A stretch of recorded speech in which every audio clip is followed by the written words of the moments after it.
وكما عدوا علي جيس وحلمان كترسان قلها شعبك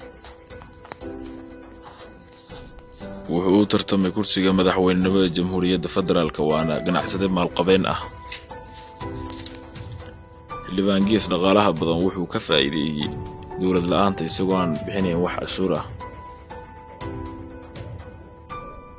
ganacsigiisa ugu badan wuxuu ka sameeyaa soo dejinta qamriga wuxuu ka iibiyaa Amazon UN iyo hay'adaha kale xildhibaan Rigees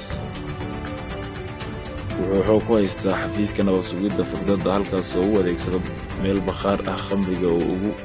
rayo Amazon si uu uga nabad galo cashuurta Gees xildhibaannimada wuxuu u adeegsadaa inuu ku ilaashado ganacsigiisa هذا من الجدون